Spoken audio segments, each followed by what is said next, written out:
ಜಮೀನಿನ single site ನಕ್ಷೆ ಮತ್ತು ಪ್ರಾಪರ್ಟಿ ಕಾರ್ಡ್ ಮಾಡಿಸುವುದಕ್ಕಾಗಿ ಲಂಚ ಸ್ವೀಕರಿಸುವ ವೇಳೆ ಮಂಗಳೂರು ಲೋಕಾಯುಕ್ತ ಪೊಲೀಸರು ದಾಳಿ ನಡೆಸಿ ಸರ್ವಾಯರ್ ಮತ್ತು ದಳ್ಳಾಳಿಯನ್ನ ಬಂಧಿಸಿದ್ದಾರೆ.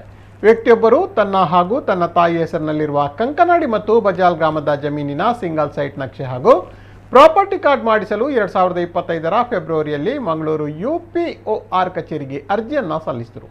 ಬಳಿಕ ಸರ್ವೇಯರ್ ನಂದೀಶ್ 2025ರ ಏಪ್ರಿಲ್ನಲ್ಲಿ ಸರ್ವೆ ನಡೆಸಿ ಲಂಚಕ್ಕೆ ಬೇಡಿಕೆಯನ್ನ ಸಲ್ಲಿಸಿದರು. 6,500 ರೂಪಾಯಿಗಳನ್ನು ಸರ್ವೇಯರ್ ಸ್ವತಃ ಸ್ವೀಕರಿಸಿದ್ದಲ್ಲದೆ 20,000 ರೂಪಾಯಿಗಳನ್ನು ದಳ್ಳಾಲಿ ಬಿಜೇನ ದಿವಾಕರ್ ಮೂಲಕ ಪಡೆದುಕೊಂಡಿದ್ರು. ಬಳಿಕ ಸರ್ವೇಯರ್ ನಂದೀಶ್ ಹಾಗೂ ಗ್ರಾಮಗಳ 2 ಸ್ಥಳಗಳ ಸಿಂಗಲ್ ಸೈಟ್ ನಕ್ಷೆ ಮತ್ತು ಪ್ರಾಪರ್ಟಿ ಕಾರ್ಡ್ ನೀಡಲು ಹೆಚ್ಚುವರಿಯಾಗಿ 18,000 ರೂಪಾಯಿ ನೀಡುವಂತೆ ಒತ್ತಾಯಿಸಿದ್ರು. ಈ ಬಗ್ಗೆ ಸಾಕ್ಷಿಯೊಂದಿಗೆ ಮಂಗಳೂರು ಲೋಕಾಯುಕ್ತ ಪೊಲೀಸ್ ಠಾಣೆಗೆ ದೂರು ನೀಡಲಾಗಿತ್ತು. ಸರ್ವೇಯರ್ ನಂದೀಶ್ ಇದೇ ತಿಂಗಳಲ್ಲಿ ಮತ್ತೆ 15,000 ರೂಪಾಯಿಗಳನ್ನು ದಿವಾಕರ್ ಮೂಲಕ ಪಡೆದುಕೊಂಡಿದ್ರು.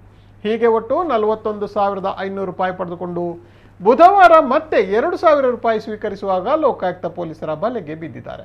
ಕಾರ್ಯಾಚರಣೆಯಲ್ಲಿ ಲೋಕಾಯುಕ್ತ ಪೊಲೀಸ್ ಅಧೀಕ್ಷಕ ಕುಮಾರ್ ಚಂದ್ರ, ಉಪಾಧೀಕ್ಷಕರಾದ ಗಾನಕ್ ಪಿ ಕುಮಾರ್ ಮತ್ತು ಸುರೇಶ್ ಪಿ, ಪೊಲೀಸ್ ನಿರೀಕ್ಷಕರಾದ ಭಾರತಿ ಜಿ ಮತ್ತು ಚಂದ್ರಶೇಖರ್ KN ಪಾಲ್ಗೊಂಡಿದ್ದರು.